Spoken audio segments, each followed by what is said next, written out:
기계안전공학 9주차 3차시 강의를 시작하도록 하겠습니다.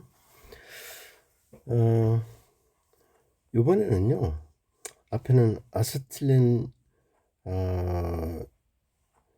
그 발생기, 그리고 그 용해 아세틸렌 용기에 대해서 한번 살펴봤고요. 이제는 산소 용기에 대해서 한번 살펴보려고 하는데요. 산소 용기는요, 그 원통형으로 만드는데요. 원통형으로 만드는 이유가 있죠. 가장 안정된 구조죠. 우리가 구조 중에 가장 그 안정된 구조는 구예요. 구 다음에 누가 있을까요? 이제 원통형이죠. 그래서 그렇거든요. 그 용기에 35도씨에서 150kg per cm²로 충전한다고 그래요. 자, 보세요. 35도씨에서 150이에요. 엄청난 압력이죠. 그리고 이 산소용기 밸브는요, 산소용기 상부에 끼워져 있는데요. 요 뒤에서 한번 우리 교과서에 나와 있는 그림을 요 뒤에서 한번 보여드리도록 하겠습니다. 그리고 이 고압이다 보니까 그 밸브를 완전히 열었을 때 요 고압 밸브 시트에서 산소가 새지 않도록 요 패킹이 들어 있어요. 그리고 요 출구에는요, 이 압력을 그대로 쓰면 안 되잖아요. 그럼 어떻게 돼 있을까요? 압력 조정기가 필요하겠죠. 이 조정기를 요 용기하고 연결하는 나사부가 있고요. 운반 중에 항상 누구를 끼워야 돼요? 요 밸브에 캡을 끼워야 돼요. 요 안전캡. 여러분들이 이렇게 피운 거를 젊은 층은 잘 모를 수도 있는데요. 예전에 보면 그 LPG 가스 같은 거 이렇게 운반하는데 또는 보관하는데 보면 위에 캡이 씌워져 있었어요. 자, 안전 캡이 필요하고요. 그 다음에 용기 취급할 때 이제 안전 수칙인데요. 자, 압력 조정기를 설치할 때는요, 그 압력 조정기의 그 설치구에 먼지를 깨끗이 제거를 해줘야 돼요. 그리고 만약에 설치구에 먼지가 있으면 어떻게 되겠어요? 얘가 어디로 가죠? 예, 쭉 도관을 타고 어디를 가겠어요? 그렇죠? 용접부로 가겠죠. 그 다음 가스 누설이 없도록 정확하게 연결을 해야 돼요. 예, 여기서 가스는 산소죠. 그 다음 이제 절대로 누구를 쓰면 안 돼요? 그 나사부에 그리스나 이 기름 같은 거 사용하시면 안 돼요. 그리고 압력 조정기를 설치한 다음에 이제 이 조정 나사들을 풀고 뭐 밸브를 열어야 할 때 그 후다닥 열면 안 돼요. 자, 왜 그럴까요? 정지 상태에서 고압이죠. 요 놈이 굉장히 빠른 속도로, 그러니까 정압이 무슨 압력으로 바뀌어요? 동압으로 바뀔 거 아니에요. 충격이 가해지겠죠. 그리고 항상 연결부는 여러분 누설이 있는지 비눗물로 점검을 하셔야 돼요. 그리고 충격 가하면 안 되고 반드시 운반할 때 캡 씌우라고 앞서 제가 말씀을 드렸어요.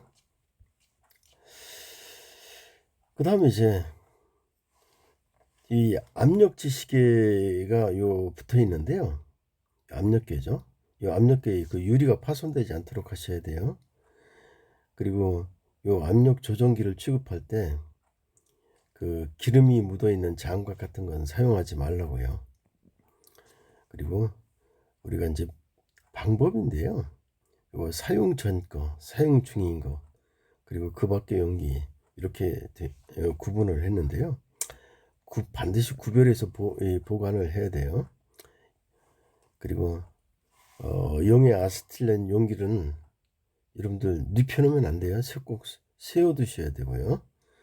그리고 이 압력 용기 설치구 방향에는 이 장애물이 있으면 안 돼요. 이건 뭐 여러분들이 취급할 때 안전 수칙 중에 하나인데 너무 간단한 예니까 쉽게 이해할 수 있을 거라고 생각되고요. 자, 압력 조정기를 한번 살펴보도록 하겠습니다. 이게 밸브거든요. 이 밸브에는 항상 뭐를 씌워야 돼요? 캡을 씌우라고 그랬어요. 캡. 자, 그 압력 조정기는요. 여기 보니까 이게 산소 탱크인데요. 아까 얼마라고 그랬죠? 150kg 포스포 센치 스퀘어 몇 도에서 35도씨에서 엄청난 압력이죠. 그래서 압력 조정기는요. 산소 및 아세틸렌 용접을 사용할 수 있도록 사용할 수 있도록 압을 어떻게 해야 돼요? 얘를 그대로 쓰면 안 되잖아요. 감압을 해야 되잖아요. 그죠? 자, 그다음 여기 몇 킬로로 감압을 하냐면 1kg에서 5kg 정도요. 앞에서 보셨던 것처럼 아세틸렌 조정기는 얼마요? 저압으로 해야 되잖아요. 얘가 최대 얼마라고 그랬죠? 1.5. 그쵸? 1.5kg 포스포 센치 스퀘어 1.3이었죠.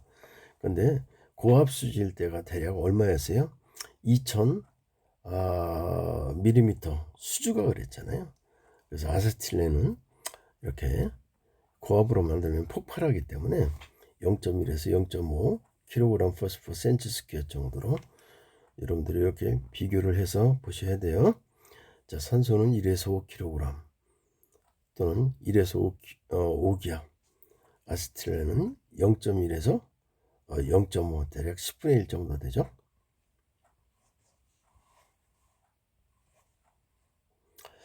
그 다음 이제 토치인데요. 이 취관이라고 우리가 보통 토치라고 그러죠. 이제 취관 이렇게 표현을 했는데요. 여기는요, 이 토치는 이 혼합할 수 있도록 되어 있어요. 점화를 하려면 혼합을 해야 되잖아요. 어떤 혼합이에요? 아세틸렌하고 산소하고 혼합할 수 있도록 되어 있고요. 그리고 이 불꽃 상태를 간단하게 조절할 수 있도록 되어 있어요. 거기에 보면 어떤 놈이 있냐면 가스량을 조절한다거나 아니면 또 뭐죠? 산소량을 조절한다거나 이렇게 간단한 방법으로 조절할 수 있도록 요 밸브가 설치가 되어 있어요. 그리고 요 인젝터형 토치, 이건 뭐 이 토치인데요. 가장 널리 쓰이는 것들이죠. 그리고 토치 내에 인젝터라고 하는 부분이 있는데요. 여기서 가스를 혼합하게 돼 있어요. 이건 이렇게 얘기하는 것보다 그림을 보는 게 제일 편해요. 토치네요. 우리가 얘기하는 치관이죠. 여기 한번 살펴보도록 할게요. 여기 보면 밸브가 있어요. 여기에 무슨 밸브죠? 산소. 요 밑에 밸브 볼까요? 여기 아세틸렌이겠죠. 그죠? 여기 원룸들이 여기 보면 여기 인젝터네요. 인젝터. 여기가 이제 그 압력 조절할 수 있는 노즐이 여기에 붙어 있고요. 여기에 들어온 놈들이 어딘가에서는 어떻게 돼야 되겠어요? 혼합이 돼야 되겠죠. 여기가 치관이 되는데요. 이 치관, 말 잘못했다. 여기가 혼합할 수 있도록 되어 있는데요. 이 부분 그림을 다시 한 번 더 살펴보도록 할 거고요. 여기 밸브 보이시죠? 이렇게 이런 밸브들이, 그죠? 이렇게 밸브들이 있어요. 그런 놈의 한 놈은 누구이겠어요? 여기서 보면 연료가 들어오는 밸브, 연료를 조절해야 불꽃을 조절하려니까 연료를 조절한다거나 아니면 산소를 조절해야 되겠죠. 그래서 보면 이 인젝터 토치에는 이렇게 밸브들이 이런 밸브들이 이렇게 되어 있고요. 여기가 혼합부가 되겠죠. 예, 여기 한번 볼게요. 여기 보면 산소가 2.5 바래요. 자, 1바가 얼마죠? 10의 5승 파스칼 정도 되죠. 파스칼. 대략 1바 정도, 1바가요. 여러분들 그냥 대략 1kg 1기압 정도. 그러니까 1kg 포스포 센치 스퀘어 이렇게 근사적으로 보시면 돼요. 그러니까 산소가 대략 2kg 정도, 아까 산소가 얼마라고 그랬죠? 1에서 5기압 이 정도라고 그랬잖아요. 이 정도 압력으로 분사된대요. 자, 여기서는 볼게요. 여기서는 그 압력이 정압이 낮겠죠. 속도가 여기 오면 굉장히 빠르. 여기는 정압이 있다고 해도 정압이 얼마? 2.5바. 여기를 지나면서는 정압은 낮고 이제 동압이 커지겠죠. 그래서 요 형태가 어떻게 되어 있냐면, 고속으로 분사되면 요 압력 노즐, 이 압력 노즐하고요, 여기 압력부죠. 요게 노즐이잖아요. 압력 노즐하고 여기 혼합부예요. 이 혼합 노즐 사이에 압력차가 발생한다고 그랬잖아요. 이게 정압 차이가 발생하는 거예요. 왜 그러냐면 자, 베르누이 정리를 한번 생각을 해보시면요. 베르누이 정리에서 정압 플러스 통압은 이 축이 중심선 일치하니까 같아야 돼요. 이해하셨어요? 그래서 여기 정압이 작아지고 여기 오면 단면이 커지니까 뭐가 되겠어요? 정압은 커지고 동압은 작아지겠죠. 결국 그래서 이 압력 노즐하고 이 혼합 노즐, 여기 혼합부잖아요. 이 혼합 노즐하고 여기 압력 노즐하고 이 혼합 노즐, 여기 압력차가 발생해서요, 이 압력 가스를 흡입할 수 있도록 그렇게 만들어져 있어요.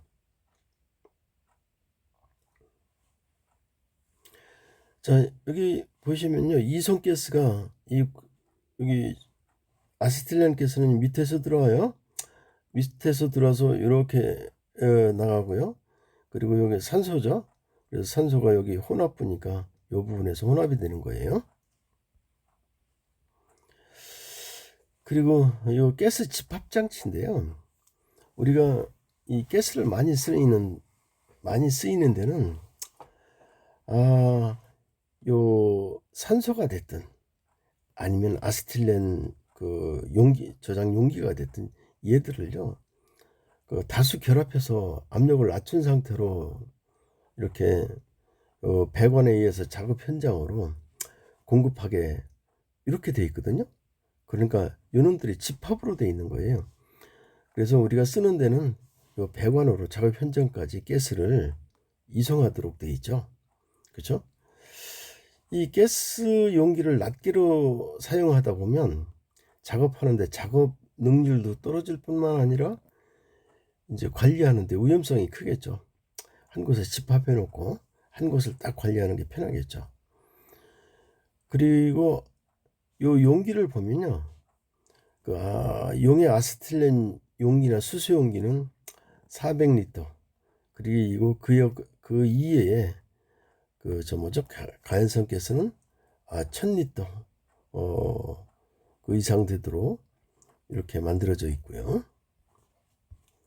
그다음 또 하나 뭘 볼까요? 예, 아이고, 여기 한번 볼까요? 여기 보시면 이제 가스 용접에서 재해가, 용접할 때 어떤 재해가 발생하는지 한번 살펴보려고 하는 건데요. 자, 앞에서도 이런 얘기는 좀 했었어요. 이제 폭발이죠. 이제 요 아세틸렌 가스가 굉장히 요 고온 고압 상태에서 또 충격이 가해진다거나 하면 폭발을 할 수가 있어요. 그래서 아세틸렌 가스는 이 공기 또는 산소와 혼합하게 되면요, 여기 폭발성 혼합 가스를 이렇게 만들게 되거든요. 이런 가스로 되거든요.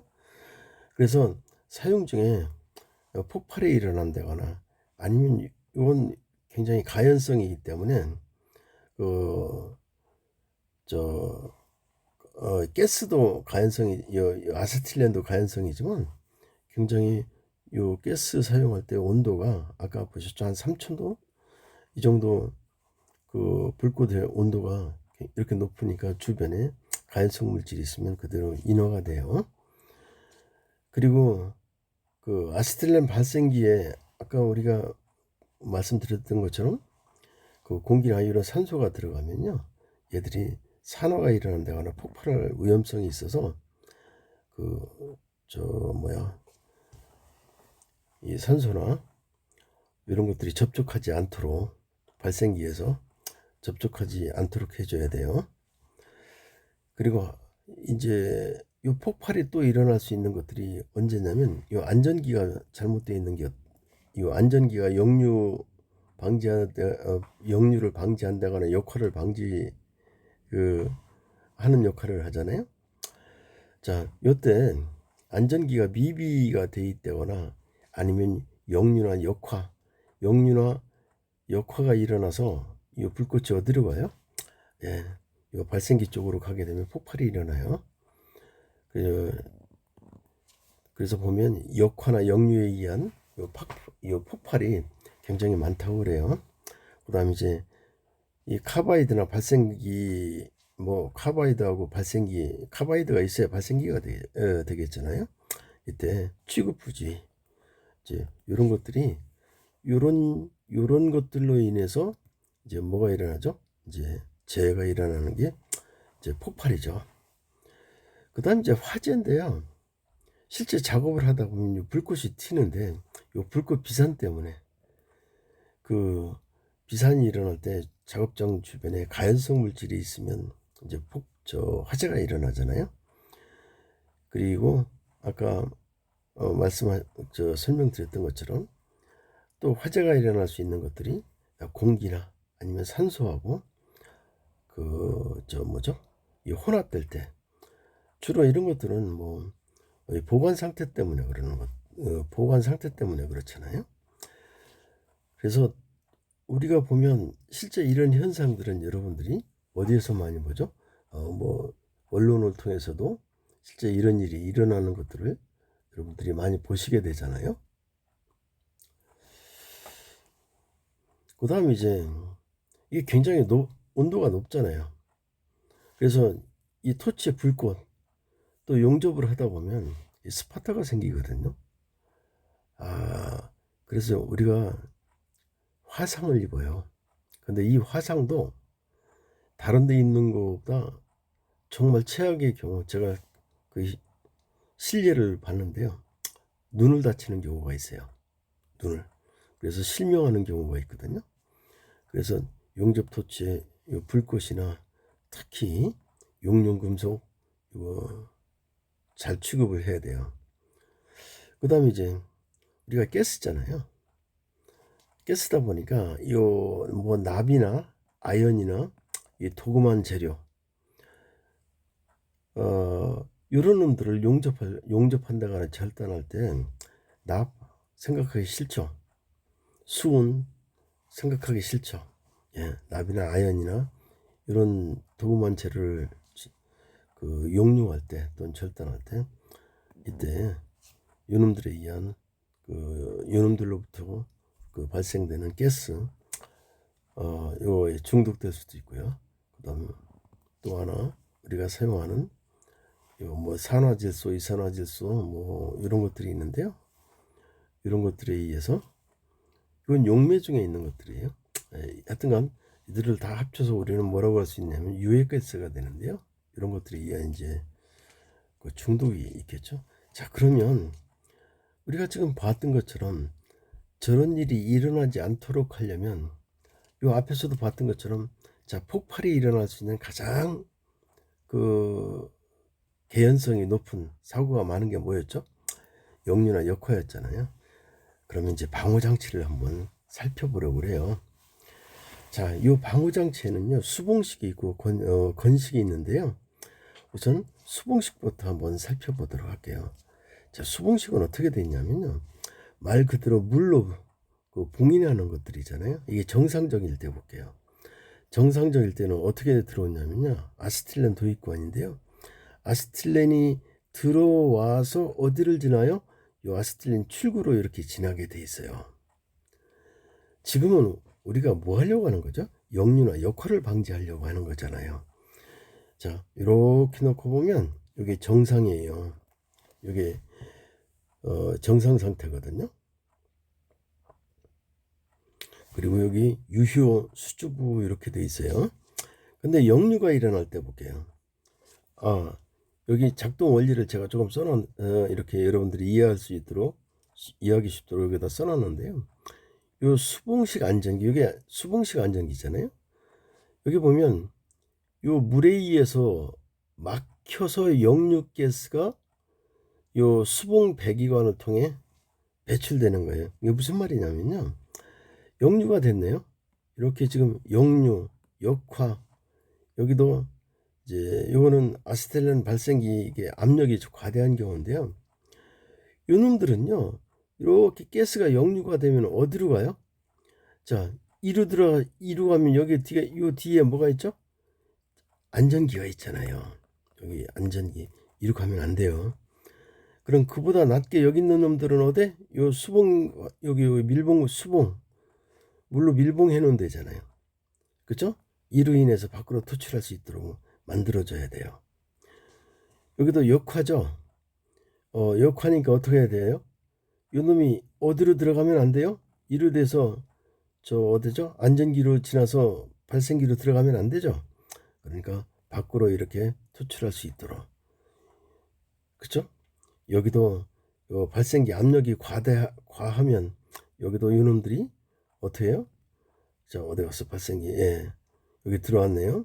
들어온 놈이 과하면 이놈들이 어떻게 해요? 이 밖으로 이렇게 빠져나갈 수 있도록 이렇게 만들었어요. 이게 수봉식이거든요. 그 압력을 보면요. 여기 0.07 아까 앞에서 보면 200 얼마였죠? 밀리미터. 그죠? 수주로. 그리고 중압용인 경우 사실 고압용은 요 정도면 고압이죠. 여기 보니까 대략 0.07에서 1.3 킬로그램 퍼스퍼 센티 스퀘어. 요거는요 얼마죠? 예, 중압용이고요. 저압용은 한 0.07 킬로그램 퍼스퍼 센티 스퀘어 이 정도네요.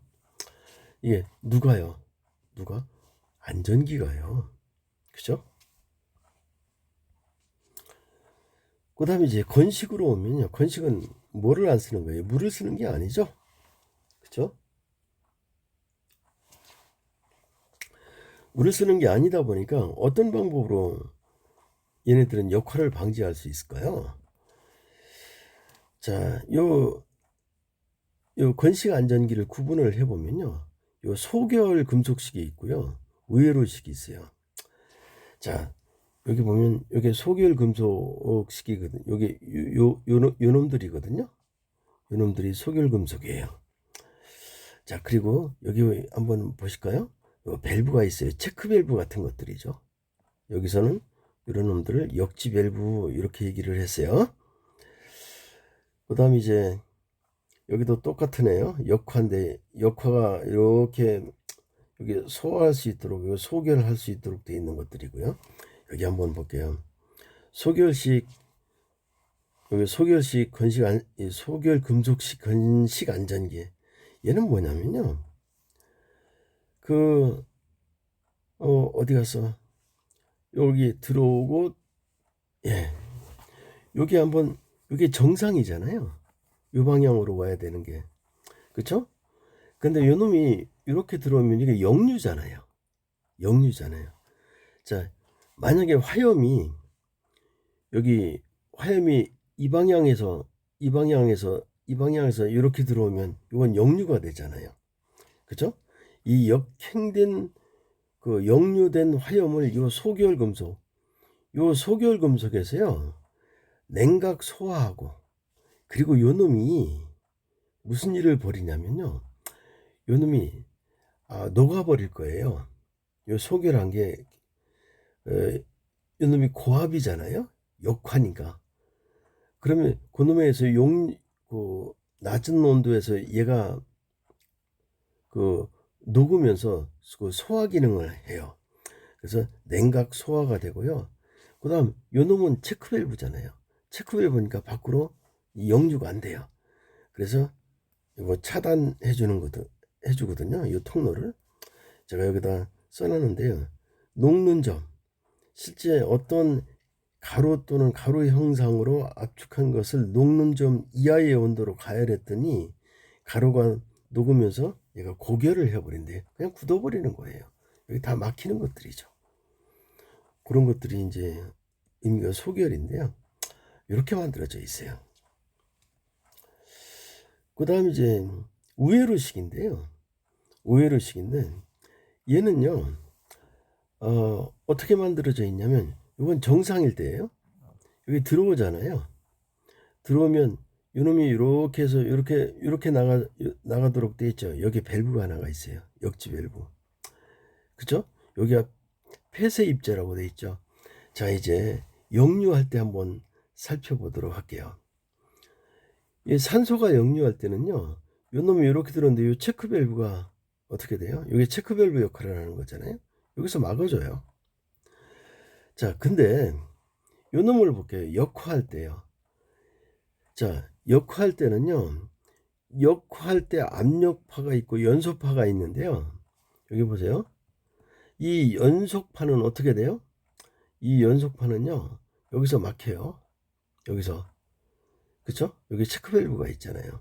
그래서 이렇게 들어오는 것들이 이렇게 여기 이렇게 역류가 되는 것들이잖아요. 그래서 요 이로 가는 것들이 압력파고요. 요 밑으로 가는 게 이제 뭐죠? 이거 연소파인데요. 이 연소파가 요 우회로를 통과하는 거예요. 그리고 여기 볼게요. 이 압력파는 무슨 짓 하냐면요, 회로를 막아버려요. 여기 압착체, 요 폐쇄 입자, 여기 폐쇄 압착체라고 돼 있잖아요. 요 놈이 요 압력파에 의해서 요 놈이 이렇게 역화되는 연소파, 요 놈들 여기 막아버려요. 요 압착자. 여기. 그래서 이제 역할을 이제 방지하도록 돼 있는 거예요. 이런 구조로 돼 있어요. 그래서 여러분들은 이거는 한번 이 그림을 보면 이 개념을 쉽게 이해하실 수 있을 것 같아요. 그 다음이요, 이 가스 용접에서 이제 방호 장치인데요. 한번 또 방호 장치도 한번 살펴볼까요? 살펴보면 그 아세틸렌 용접할 때요, 여기 얘들이 전부 다 여기 한번 여기 뭐라고 돼 있어요? 여기 안전기라고 돼 있잖아요. 이게 주관이에요. 얘들이 다 주관이잖아요. 그죠? 그래서 요 용접 장치에서 매 취관마다 설치한다거나 아니면 주관에 설치한다거나 누구를 안전기를요. 여기 보니까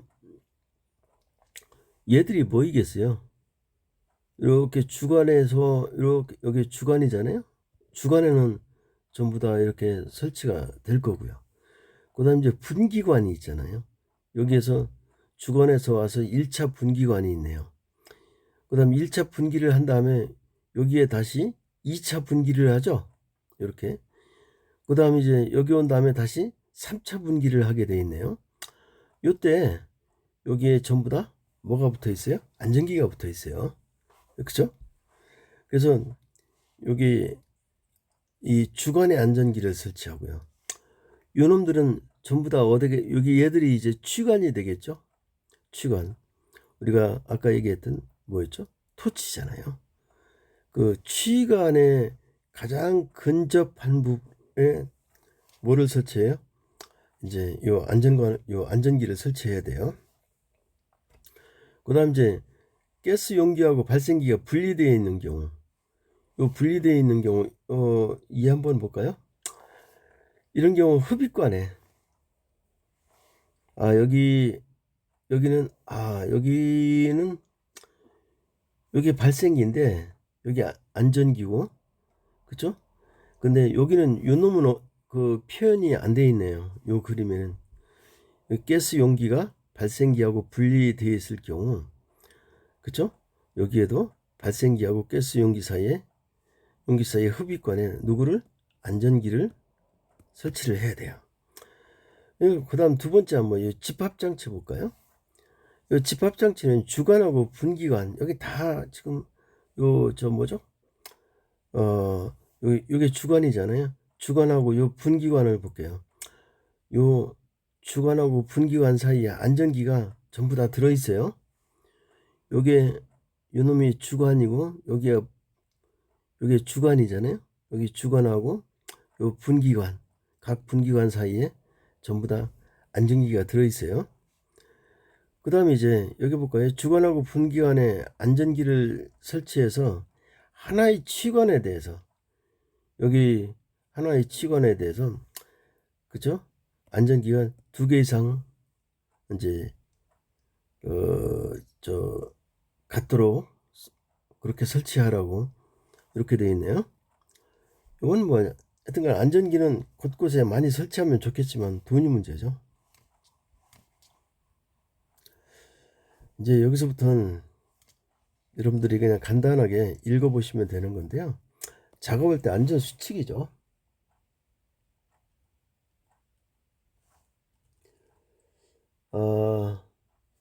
안전 수칙인데요.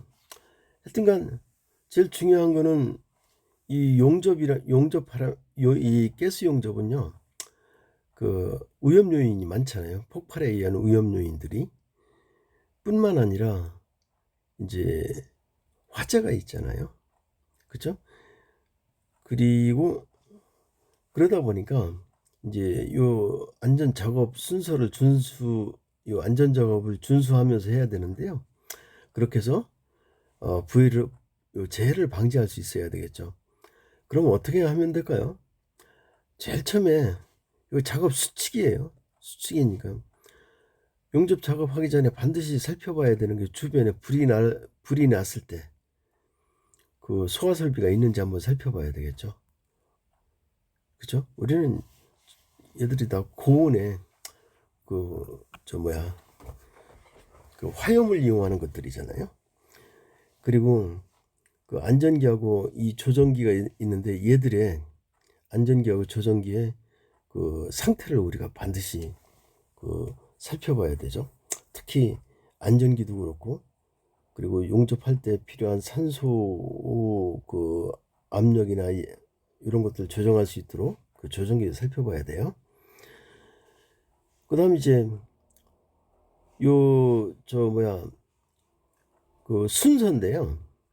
순서인데요.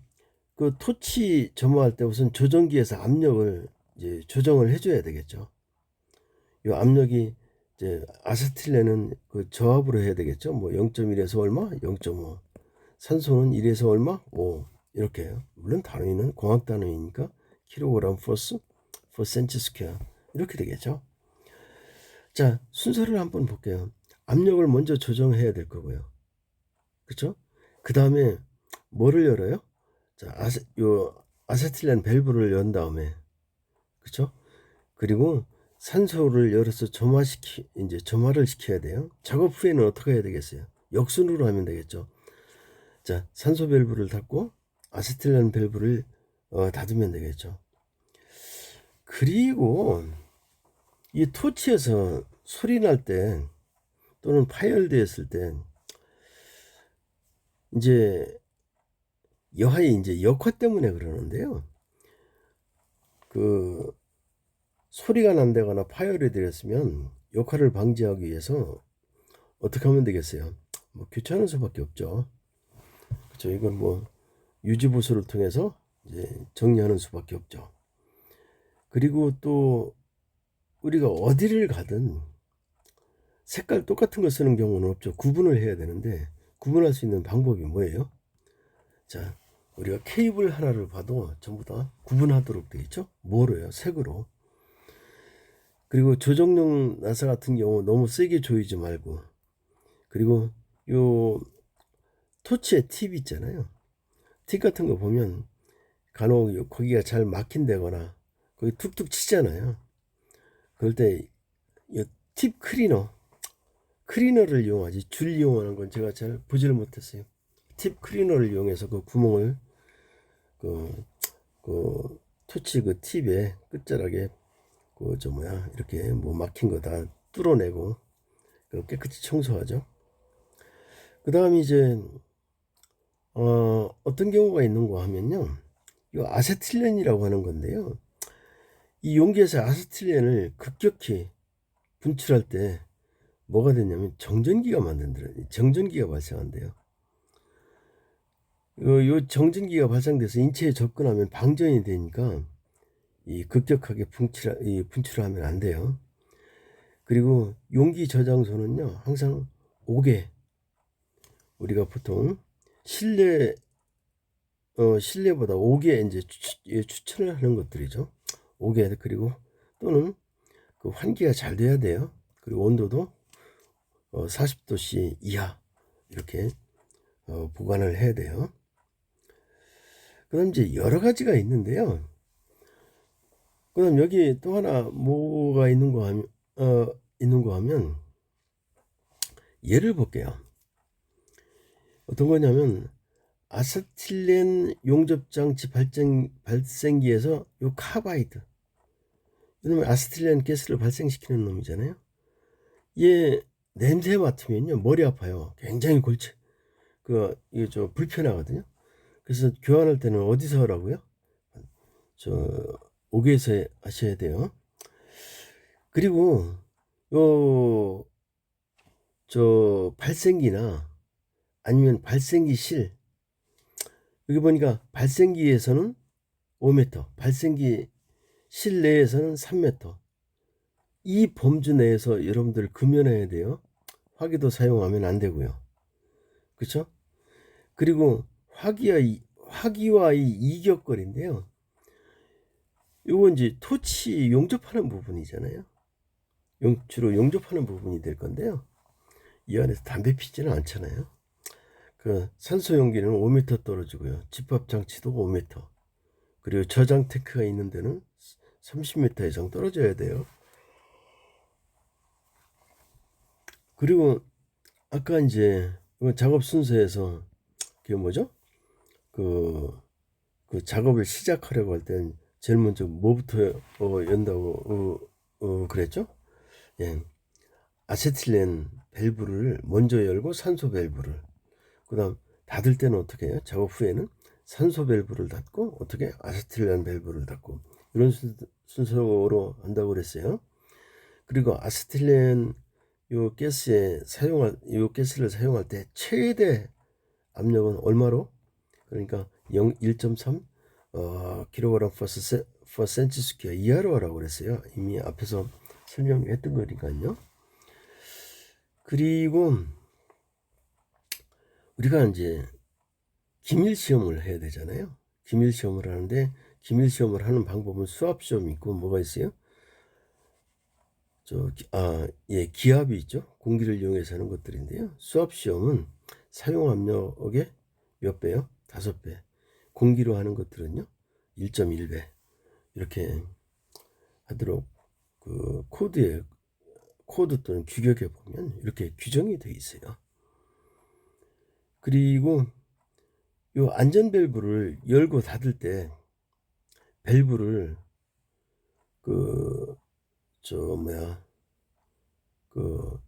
1.5회 이상 한 번에 돌리지 말라고요. 서서히 돌려야죠. 얘들이 지금 어떤 상태죠? 고압 상태에 있잖아요. 그쵸? 그리고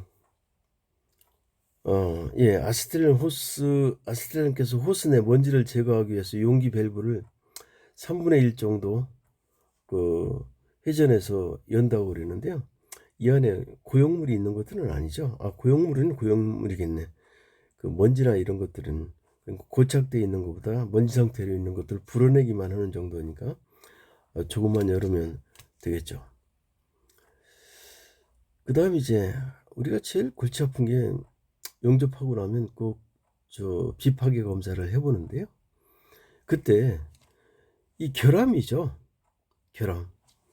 이 결함의 종류를 한번 뒤에서 살펴보려고 하는데요, 이 용접 결함이 발생하면요 제일 중요한 게 뭐예요? 강도가 저하해야 되잖아요. 강도가 저하가 되거든요. 강도가 저하되면 얘가 어떻게 돼요? 그 용기가 파괴가 될 수 있잖아요. 그렇죠? 그래서 화재나 폭발 재해로 이어질 수 있기 때문에 그래요. 그러면 그리고 요 결함이 그 용접 작업 시에 이제 발생할 수 있는 결함들인데요. 이런 것도 요 뒤에서 한번 살펴봐 보도록 할게요. 하여튼간 첫 번째 이 균열이에요. 균열. 이 균열이요. 크게 보면 용접 결함은요. 균열이 있고요. 그다음에 이제 요 잔류응력이라는 용접 변형이 있고요. 언더컷이 있고요. 오버랩이 있는데요. 오버랩. 그리고 여기 보니까 용입 부족이나 아니면 융합 불량. 그다음 또 뭐가 있죠? 거기 뭐 브로홀 그 기공이 있는 경우. 그렇죠? 그다음에 이제 요 스패터. 그러니까 이 금속이 이거 밖으로 비산되는 건데요. 자, 얘들을 한번 하나씩 살펴봐 보도록 할게요.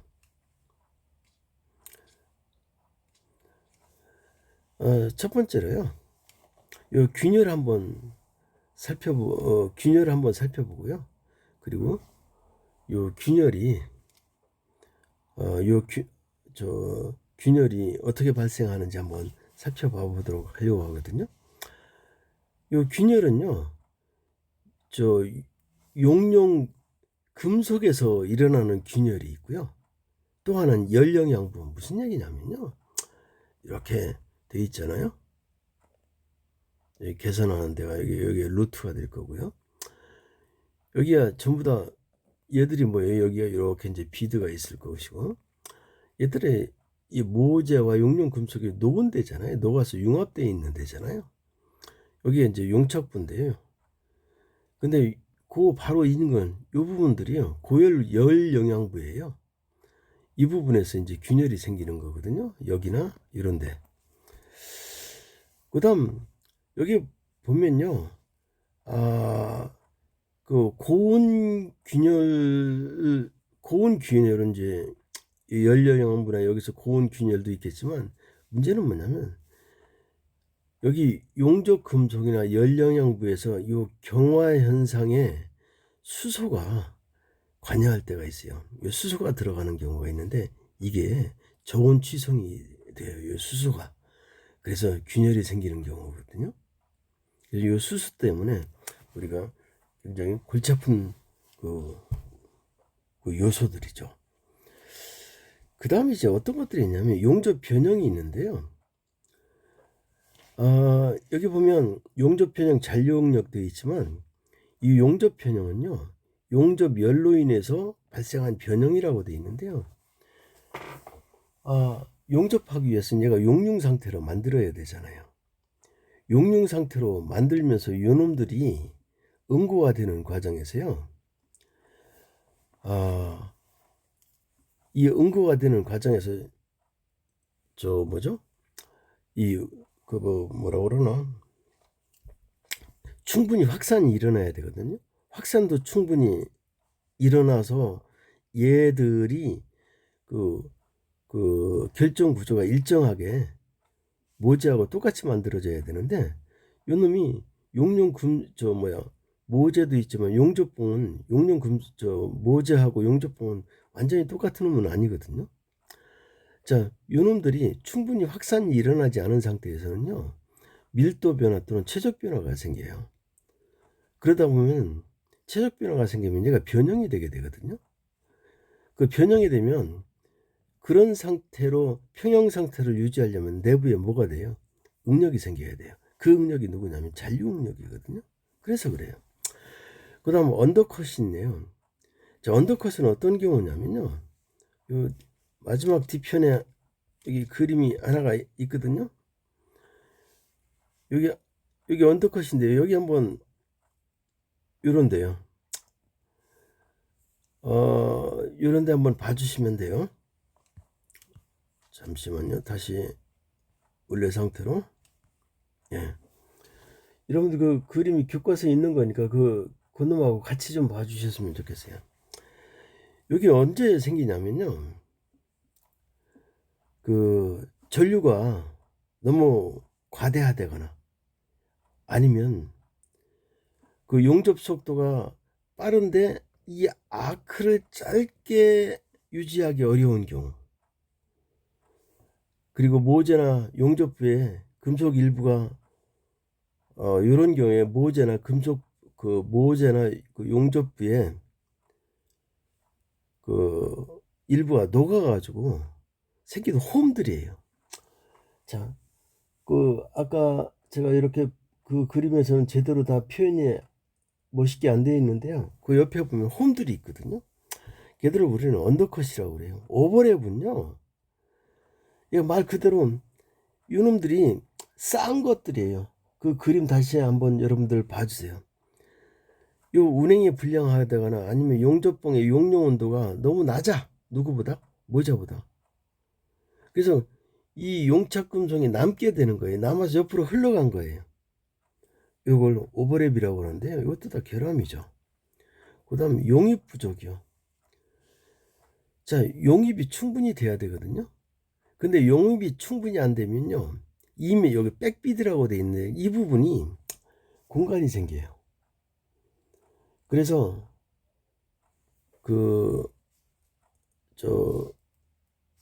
요 비드 있는데 백비드까지 충분히 백비드가 만들어질 수 있도록 백비드가 충분하도록 그렇게 만들어줘야 돼요. 이게 왜 그러냐면 누트면이 충분히 용해가 되지 않아서 거기 그대로 남아있기 때문에 그래요. 걔들이 누트면까지도 충분히 용해가 돼서 어떻게 돼요? 그 백비드도 만들어지고 충분하게 온전하게 결합되어 융합돼야 되는데 그렇지 않고 다 흘러내리지 못한 상태, 이런 상태가 되는 경우가 있어요. 그 다음 이거 큰일이죠. 융합이 불량됐다고 그러는데요. 모재나 용착금속 사이 융합이 제대로 되어 있지 않은 상태, 이게요 언제냐면, 자, 이런 경우도 있지만 우리가 두꺼운 소재들을 용접할 때 보면 한 번에 용접 못 하거든요. 그러면 몇 번에 레이어를 몇 번을 만든다고요. 그래서 이때도 이 용접 금속하고 그 다음에 용착 금속 사이에 융합이 되지 않는 경우가 있어요. 큰일이죠 이거. 융합불량. 그 다음 홀, 이거는요 기공이 생기는 거예요. 그 용접 금속 용접부에 구상에 기공이 생기는데요. 이 기공은 왜 생기냐면 습기가 있다거나 공기가 들어있다거나 가스가 있다거나 이것들이 전부 다 어떻게 돼요? 그 표면으로 석출돼서 전부 다 없어져야 되는데요. 제거가 돼야 되는데 그렇지 않고 갇히는 애들이에요. 자, 응고가 일어날 때 어디부터 일어나겠어요? 밖에서부터 안으로 응고가 되잖아요. 그죠? 그래서 요 중간에서 이 용접 표면으로 얘들이 배출이 돼 석출이 되지 못하고, 그리고 요 중간에서 중간에 갇혀버리는 거예요. 용접 금속 내에 기공으로 남는 것들이죠. 그 다음 이제 요 스패터인데요. 이거 비산하는 것들이에요. 비산하는 것. 얘네들은 잠깐만요. 여기가 이거 왜 안 내려와?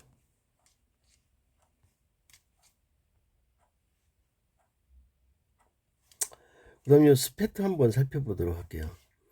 말 그대로요. 튀는 것들이잖아요. 녹아 있는 용융 금속이나 아니면 이 슬래그 이런 것들이 밖으로 튀어나가는 것들이 비산하는 것들이에요. 자, 얘가 왜 어떤 것 때문에 스패터가 일어나냐면요. 용융 금속에 기포가 터진다거나 아니면 용접봉 끝단에 용적이 폭발한다거나, 그죠? 아니면 아크의 힘으로 용융 금속이 비산한다거나, 또 이게 결국 과대 전류가 사용되면 아크 힘이 커지겠죠. 그다음 피복제에 그 수분이 들어있다거나 아니면 아크 길이가 긴다거나 아니면 여러분들 토치를 이렇게 용접하기 위해서 운봉한다고 그러죠. 이렇게 손으로 이런 때 운봉 방법이 나쁘다거나 이런 때 여기에 스패터가 생기거든요. 그래서 이런 것들은 조심해야 돼요. 그 다음 이제 지금까지 설명했던 거를 뭐로 보면요, 이 그림으로 한번 볼게요. 이게 정상적인 용접이잖아요. 이건 용접부에 균열이가 있네요. 이 고열부잖아요. 요거는 요 비드 여기 이거 백비드 여기 비드에 채워지지가 않았어요. 여기 이면 여기 저 루트 부분이 그게 뭐죠? 저 용융이 안 된 상태예요. 얘들은 융합불량이라고 되어 있고요. 여기 언더컷 아까 말씀드렸고, 얘는 누가요? 이 부분에 용접제가, 그러니까 모제가 아니고요, 용가제가 용융 온도가 낮은 경우 이렇게 흘러내리는 거예요. 오버랩. 이거 다 걷어내야 돼요. 이거 슬래그가 이 안에 들어있는 것들이죠. 요 기공 뭐 수소나 아니면 수분이 들어있다거나 기타 가스가 이 안에 갇혀버린 것들이에요. 이런 것들은 전부 다 뭐예요? 기공인데, 결함인데요. 얘들이 있으면 안 돼요. 이것들은 다 비파기 검사를 통해서 찾아내야 되거든요. 예, 여기까지 해서 긴 시간인데요. 3차시 강의를 마치도록 하겠습니다. 수고하셨습니다. 그리고요. 여러분들 네포트가 있는데요. 네포트요. 자, 11장입니다. 11장을요. 읽고 내용 정리를 해주시는데요. 이 네포트를 언제 내냐면 기말고사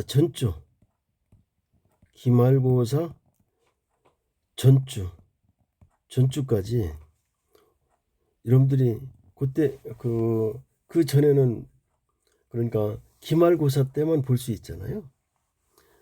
그래서 기말고사 전주 또는 기말고사 시작 전에 반드시 제출해 주세요.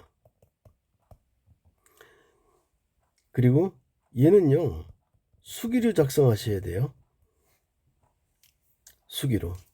이거는 이제 여러분들 성적 처리에 반영을 할 겁니다. 자, 수고하셨습니다.